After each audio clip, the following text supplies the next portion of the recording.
Salut à tous, j'espère que vous allez très bien. Voilà un exercice que je vous propose. C'est un exercice niveau bac.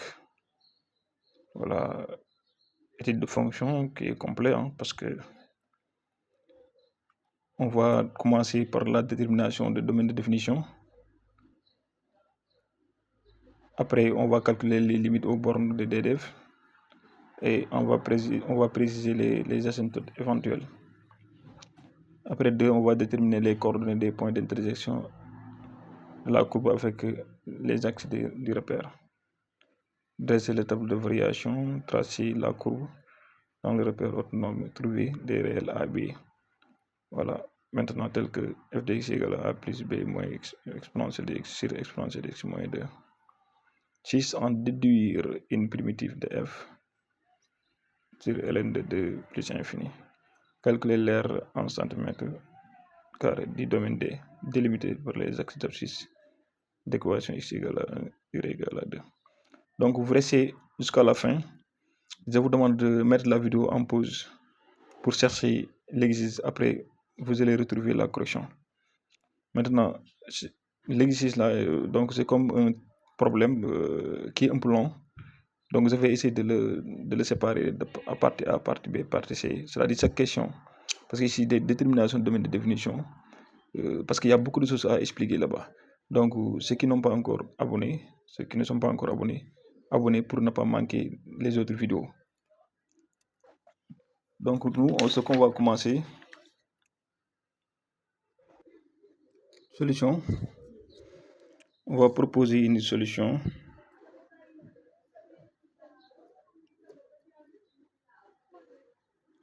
Maintenant, comme je vous ai dit, je vais séparer, par exemple, l'exercice en plusieurs parties. Maintenant, vous allez voir la partie A.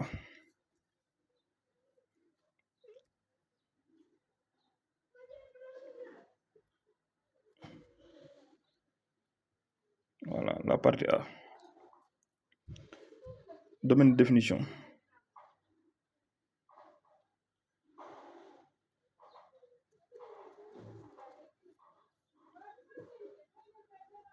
Domaine de définition. Si on demande de chercher le domaine de définition d'une fonction, il faut regarder la fonction, quel genre de fonction. Parce qu'ici, on a une fonction qui est rationnelle, n'est-ce pas? On vous a dit que les fonctions rationnelles sont définies. Donc, si et seulement si le dénominateur doit différent de 0, c'est-à-dire un rationnel, c'est un nombre écrit sous la forme A sur B avec B différent de 0. Donc, cela veut dire quoi? Cela veut dire quoi? Ici, on va dire que f existe si et seulement si exponentielle de x moins 2 différent de 0. Cela veut dire quoi? Cela implique que exponentielle de x différent de 2. Qu'est-ce que vous avez? Par exemple, on a exponentielle de x différent de 2. Maintenant, pour avoir les x, qu'est-ce qu'on va faire? On va composer par ln. Cela veut dire quoi? Cela implique que exponentielle de ln de x différent de ln de 2. D'accord? Maintenant, qu'est-ce qu'on a dit? On a dit que exponentielle de ln de x est égal à x. Donc, x différent de ln de 2. Donc, ddf égale à r privé de ln de 2. Voilà le domaine de définition de la fonction. N'est-ce pas? Vous voyez, donc ici, ce qui nous intéresse, parce que c'est une fonction rationnelle, alors qu'on dit que un rationnel existe si seulement si le dénominateur est différent de 0, c'est-à-dire si forme A sur B, si B est différent de 0. Donc, si vous avez une fonction, n'importe quelle fonction qui est de cette forme-là, on vous demande le domaine de définition, il faut juste poser le dénominateur différent de 0. Cela veut dire quoi? Exponentielle de x ici, moins 2, c'est ça le dénominateur qui est différent de 0. Cela veut dire quoi? Cela implique que exponentielle de x est différent de 2, parce qu'en transposant, donc ici, comme on a exponentielle de x, on a besoin des x, donc on va tout simplement composer par ln. Donc exponentielle de ln de x est différent de ln de 2. D'accord? Donc cela veut dire quoi? Cela veut dire que x est différent de ln de 2. Cela veut dire quoi? DDF égale à R privé de ln de 2. N'est-ce pas?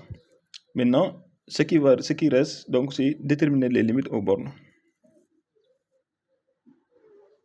Déterminer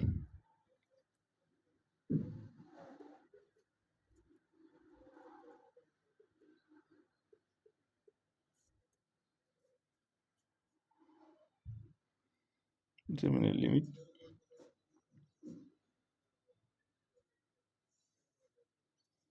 aux bornes de DDF. D'accord?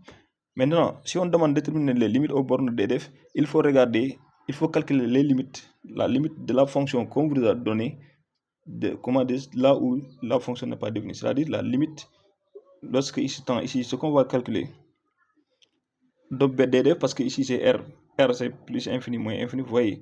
Donc on va calculer la limite, donc de f de x, limite de f de x, lorsque ici tend plus infini. Après, on calcule la limite de f de x lorsque x tend moins infini. Et enfin, on calcule la limite de f de x lorsque x tend ln de lorsque x tend ln de 2. D'accord? Donc c'est ça. Parce que ici, on sait que c'est ça les bornes. Par exemple, ici, si on regarde, on va voir ici, la R là, c'est moins infini plus infini, maintenant privé de ln de 2. Donc cela veut dire quoi? Cela veut dire que c'est moins infini ln de 2 union ln de 2 plus infini. Donc c'est ça. Maintenant, ce qu'on va faire, c'est calculer les limites. La limite, c'est comme j'ai dit, lorsque x tend plus infini. D'accord? Maintenant, on a f de x qui est égal à 2 exponentielle de x moins 1 sur exponentielle de x moins 2.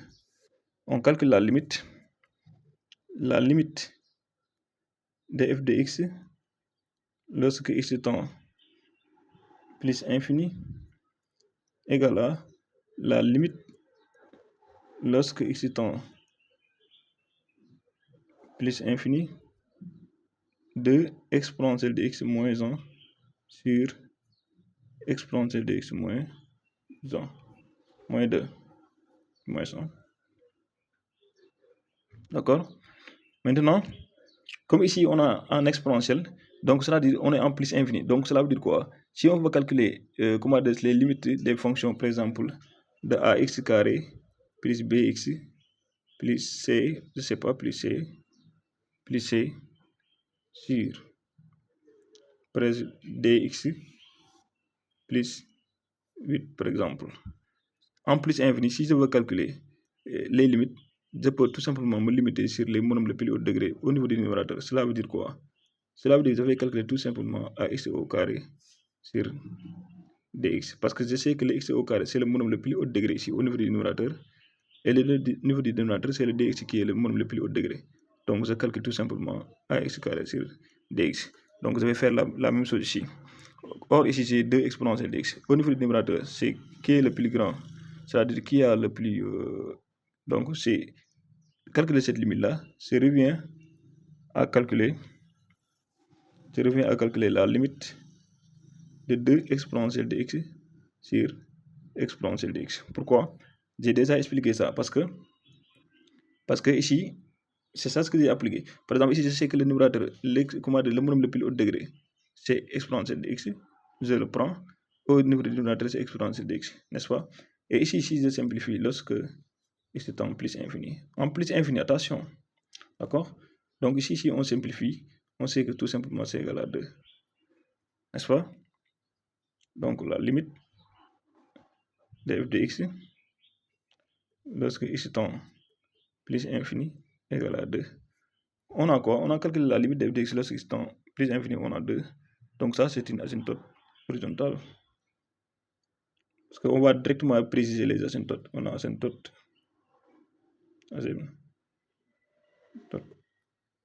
horizontale. D'accord? On a des asymptotes horizontales ici. Maintenant, on calcule la limite de f de x lorsque x tend moins infini. la limite de f de x lorsque x tend moins infini égale à la limite lorsque x tend moins infini de exponentielle de x moins 1 sur exponentielle de x moins 2. Donc tout ça c'est égal à... Maintenant, je vais calculer par exemple la limite, parce que je vais après appliquer le quotient. C'est-à-dire si je fais comme ça, la limite de 2 exponentielle de x moins 1 lorsque x tend moins infini. La limite de exponentielle de x moins 2 lorsque x tend moins infini. Donc tout ça c'est égal à... Vous voyez, donc ici je sais que l'exponentielle de x lorsqu'il tend moins infini c'est égal à 0. Donc ici on a moins 1. D'accord? La limite de exponentielle de x moins 2 lorsque x tend moins infini c'est égal à moins 2. Parce que ici l'exponentielle de x c'est 0, donc ça reste moins 2. Donc par quotient,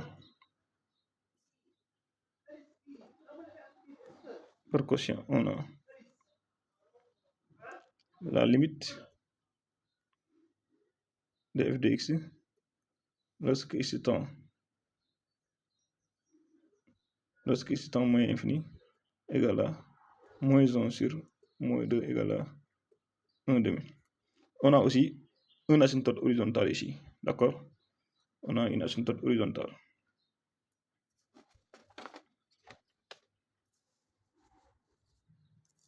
Maintenant, reste à voir aussi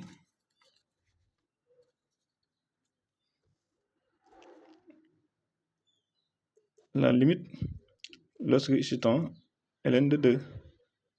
Donc df de x égale à aussi la limite lorsque x tend la limite de de 2 exponentielle de x moins 1 sur exponentielle de x moins 2 lorsque x tend ln de 2. Lorsque x tend ln de 2, regardez bien. On va obtenir ça, c'est égal à quoi? Ici, si on remplace ln de 2, ln de x par ln de 2, on va avoir quoi? 2 exponentielle de ln de 2. Donc ça c'est égal à 2. 2 fois 2 c'est 4. 4 moins 1, c'est égal à 3. Maintenant ici, si on remplace exponentielle de x par ln de 2, on va obtenir ici 2. Parce que exponentielle de ln de a, car exponentielle de ln de a, j'ai déjà dit que c'est égal à a. Donc ici, si on remplace x par ln de 2, on va obtenir exponentielle de ln de 2. Vous voyez? Donc ça c'est égal à 2. Or ici, il y a un moins 2 en bas ici. Donc ce sera 2 moins 2 qui est égal à 0. Donc c'est ici 0. Mais ici, attention. Donc ici, on a 3 sur 0. Maintenant, ici, on va calculer la limite de f de x lorsque x tend ln de 2 plus. Parce que ici, c'est comme 1 sur 0, je sais que ça c'est égal à infini. Mais c'est quel infini? Est-ce que c'est plus infini? Est-ce que c'est moins infini? Il faut, pour savoir ça, il faut tout simplement poser ça égal à 0. Cela veut dire quoi? Si on pose ça égal à 0, on a déjà posé égal à 0. On a trouvé c'est égal à ln de 2. N'est-ce pas? Quand on met ici ln de 2, ici on met x moins infini plus infini. D'accord? Maintenant, la fonction annule ici. D'accord? Donc, la fonction c'est quoi? C'est exponentielle de x moins 2. Donc, au niveau du numérateur, d'accord? Dénominateur du moins. Maintenant, ici, c'est signe de à droite, signe de moins à gauche. D'accord? Maintenant, vous voyez quoi? Si. Donc, cela veut dire quoi? Cela veut dire que la limite de f de x, lorsque x tend ln de 2 plus égale 2 plus, regardez. Ln de 2 plus, cela veut dire à droite de ln de 2. Regardez, ln de 2 plus, c'est ça. Donc c'est égal à 3 sur 0. Mais quel 0? C'est 0 plus. D'accord? 0 plus, c'est égal à plus infini. La limite de f de x lorsque x tend ln de 2 moins, le moins là, c'est pas négatif, mais veut dire tout simplement à gauche. Je vais regarder tout simplement ln de 2 à gauche, c'est moins, donc c'est égal à 3. Le 0 là, regardez bien, donc c'est 0, mais cette fois-ci 0 moins. Moins fois plus égal à moins, donc c'est égal à moins infini. D'accord? Voilà. Donc, la limite de f de x, lorsque x tend ln de 2 plus égal à plus infini, et la limite lorsque x tend ln de 2 moins de f de x égale à moins infini. Donc, on a une asymptote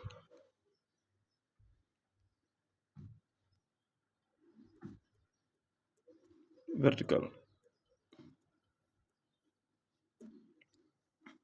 Voilà la partie A. Vous avez terminé avec la partie A. Il me reste encore la partie B, partie C, partie D. Abonnez pour ne pas manquer ces vidéos-là.